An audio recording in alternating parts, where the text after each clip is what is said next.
Hi guys, I had seen a bunch of people posting their videos and their stories on YouTube, so I wanted to go ahead and do mine. In 2007, I had very irregular periods, so I had scheduled my first, or actually my mom did, gynecologist appointment. And during that time, they said, "Oh, you're young, your cycles will regulate out." And they proceeded to put me on a low dose of birth control. I took that for about 2 years.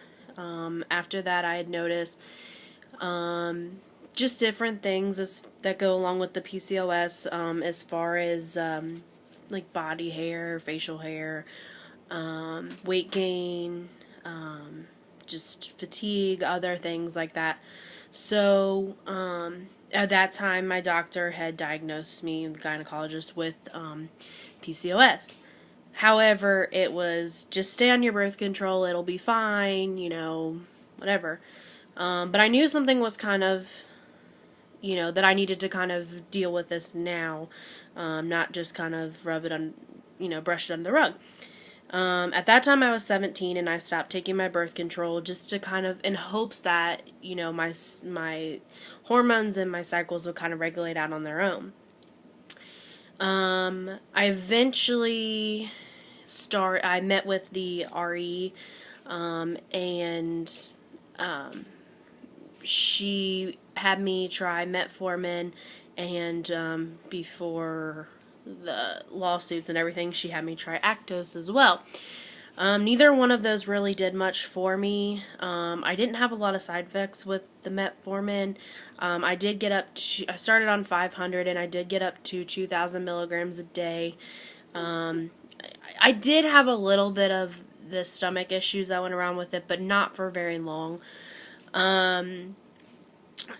More recently, I had tried temping, I had tried OPKs just to see, if I was ovulating, and none of them I have. I've had blood tests done and such. I've only had a few over about 5 years. I've only had a few regular periods on my own anyway with the polycystic ovarian syndrome. So, more recently, I actually went to meet with the fertility specialist, and she was going to start clomid, but she found a spot on my right ovary. About 2 months ago, that resulted in me having to have, she was going to try to do a cystectomy and just remove the cyst, but it was a total oophrectomy, so now I'm dealing with just having the one ovary. I did start a cycle of clomid after about a month after the surgery, and since then I have had a blood test, a progesterone test done on day 21 to see if I'd ovulated, and she did not believe that there was any sign that I had. I was still in their classification of a follicular stage. Then I went on day 28, which was last Saturday, and my progesterone levels were still about the same, but my estrogen levels were elevated.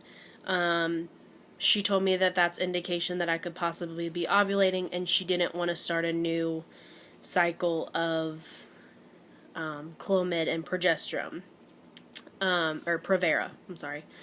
So now this Saturday I'm going for the third blood test, so that would be about day 35, to see if I did ovulate last weekend and to see where my levels are. Aside from trying to conceive, more so I'm just worried about getting my body to where I need to be as far as making sure I ovulate, making sure my cycles become a little bit more regular, trying to work on losing the weight, etc. But I also wanted to kind of touch on the emotional side of this, and to pretty much let anybody out there know that you're not alone. And it really is. I always say, you know, if I wanted to be a doctor, I'd go to school and put in the years and be a doctor. But this is something, probably one of the only things in my life that's out of my control. And above everything else, you know, nobody likes being out of control of themselves and out of control of their lives. And, you know, it really, it takes such an emotional control over you. And reading forums and you know, watching videos, and it's hard. But, you know, you just have to keep telling yourself that it's going to happen. It's going to happen for you. You're going to get your family you want. And, you know, but like me, you know, as soon as I had to have the oophrectomy and my ovary removed, for whoever doesn't know, it was like, okay, so now I have, you know, a 50% less chance now. But, you know, I'm still not going to quit trying. And, you know, I have got a lot of scrutiny because I'm only 22, and my fiance and I have been together for 7 years. And we're not married, but, you know, I have had a lot of scrutiny for that. And, you know, especially now, my thing is, am I going to be younger and have a baby and struggle a little bit? Or am I going to wait a couple of years till I may be in a better financial situation and, you know, possibly lose the chance of ever having a baby? So, I don't really think 22, I'm almost 23 actually, but I don't really think that that's that young anymore. But, you know, it's just, it's hard. It's hard in all aspects.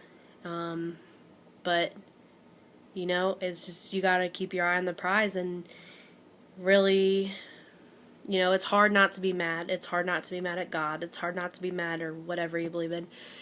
It's hard not to be mad with yourself. It's hard not to be mad at every pregnant person you see, especially when they're friends and family and people close to you, and you see how happy they are, and, you know, or, you know, you see the people that complain about their kids all the time, and you're just like, I could do that so much better, you know, I would do this differently. And, you know, it's hard, but, you know, I'm not going to give up trying. And, you know, it really does start to wear on you. So, but you have to keep the faith. And, but I just wanted to share part of where I'm coming from, and there's been other parts in between and stuff, which if you want to comment, I'd be happy to share.